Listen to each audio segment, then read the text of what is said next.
ಏನು ಆಯಿತು ಮಗಳಿಗೋಸ್ಕರ ಕಚೇರಿ ನೋಡ್ತಾ ಇದ್ದೀರಿ?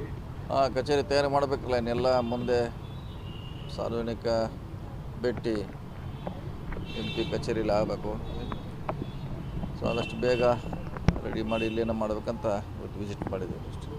ಮುಂಚೆ ಇದ್ದಲ್ಲೇ ಕಂಟಿನ್ಯೂ ಮಾಡೋದು? ಮುಂಚೆ ಅದು MP ಕಚೇರಿ ಅಂತ ಇದ್ದಾರೆ, ಅದನ್ನೇ ಮುಂದುವರಿಸ್ಬೇಕಷ್ಟೆ. ಈಗ ರಾಜ್ಯದಲ್ಲಿ ಸರ್ ಮುಖ್ಯಮಂತ್ರಿ ಬದಲಾವಣೆ ಚರ್ಚೆ ಜೋರಾಗಿ ನಡೀತಾ ಇದೆ.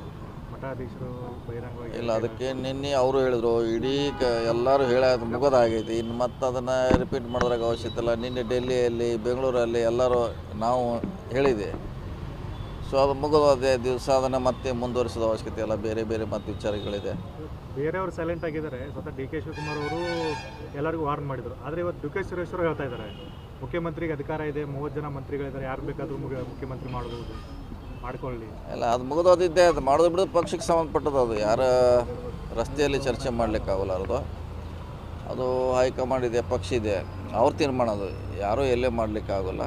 ಪಕ್ಷದ ತೀರ್ಮಾನ ವರಿಷ್ಠರಿದ್ದಾರೆ, ಶಾಸಕಾಂಗ ಪಕ್ಷ ಇದೆ, ಅವರು ಮಾಡ್ತಾರೆ. ಸೊ ಅಲ್ಲೇ ತೀರ್ಮಾನ ಆಗಬೇಕು, ಅಲ್ಲೇ ಚರ್ಚೆ ಆಗಬೇಕು, ಅದಕ್ಕೆ ಮಹತ್ವ ಇರ್ತೈತಿ. ಇಲ್ಲಿ ಎಲ್ಲೇ ಹೊರಗಡೆ ಯಾರು ಹೇಳಿದರೆ, ಯಾವುದೋ ಸಭೆಯಲ್ಲಿ ಯಾವುದೋ ಸಮಾರಂಭದಲ್ಲಿ ಅಥವಾ ನಾವು ವೈಯಕ್ತಿಕವಾಗಿ ಹೇಳಿದ್ರೆ ಅದಕ್ಕೆ ಮಹತ್ವ ಇಲ್ಲ ರೀ. ಸರ್, ಎಲ್ಲ ಒಂದು ಕಡೆ DCMಗಳು ಹೆಚ್ಚಳ ಆಗಬೇಕು ಅನ್ನೋಂಥದ್ದು ಬೇಡಿಕೆ ಸರಿನಾ? ಇಲ್ಲ, ಅದು ಮುಗಿದೋದು ಅಧ್ಯಾಯ. ಅದನ್ನು ಕೂಡ ವರಿಷ್ಠರು ತೀರ್ಮಾನ ಮಾಡಬೇಕು, ನಾವು ಹೇಳಲಿಕ್ಕಾಗೋಲ್ಲ. ಅದು ಚುನಾವಣೆ ಮುಂಚೆ ಇದರಲ್ಲಿ ಕೂಗಿತ್ತು, ಅದು ಹೇಳ್ತಾಯಿದ್ರು ಮಾಡಬೇಕು ಬೇಡಬೇಕು ಅನ್ನೋ ವಿಚಾರ. ಅದು ಕೂಡ ವರಿಷ್ಠರಿಗೆ ಸಂಬಂಧಪಟ್ಟದ್ದು.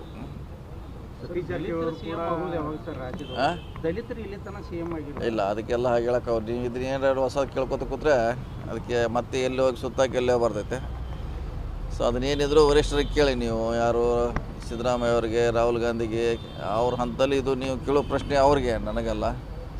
ನಮ್ದೇನಿದ್ರು ಅಭಿವೃದ್ಧಿ ಹೊಸ ಕೆಲಸಗಳು ಅಷ್ಟಕ್ಕೆ ಸೀಮಿತವಾಗಿ ನಾವು ಇರ್ತೀವಿ ಅಷ್ಟೇ. ನೇರ ಪ್ರಶ್ನೆ ಸರ್, ಈ ಹಿಂದೆ ನೀವು ಕೂಡ ಹೇಳಿದ್ರಿ ನಾನು ಕೂಡ ಮುಖ್ಯಮಂತ್ರಿ ಯಾಕೆ ಆಗಬಾರ್ದು ಅಂತ. ಅದು ಮುಂದೆ 28ಕ್ಕೆ ಅಂತ ಹೇಳಿದ್ದೀವಿ. 28 ಚುನಾವಣೆ ನಂತರ ಅದು ಕ್ಲೇಮ್, ಈಗಲ್ಲ. ಅವಾಗ ಹೇಳಿದ್ದೀವಿ, ಅವಾಗ ನೋಡೋಣ ಬಂದಾಗ, ಅವಾಗಿನ ವಾತಾವರಣ ಸನ್ನಿವೇಶ ಅವಾಗ ಕ್ಲೇಮ್ ಮಾಡೋಣ. ಸರ್, ಬಹುಜನಗಳ ಬೇಡಿಕೆ ಚಿಕ್ಕೋಡಿ ಜಿಲ್ಲಾ ಅದಿದೆ, ನಮ್ಮದು ಕೂಡ ಡಿಮಾಂಡ್ ಇದೆ. ನಾವು ಸಾಕಷ್ಟು ಸರಿ ಅದ್ರ ಪರವಾಗಿ ದನಿ ಎತ್ತಿದ್ದೀವಿ.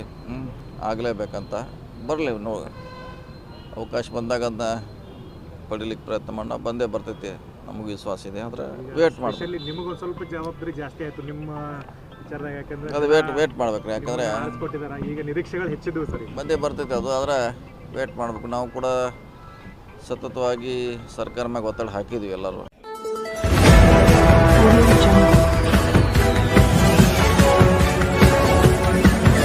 Audio Jungle.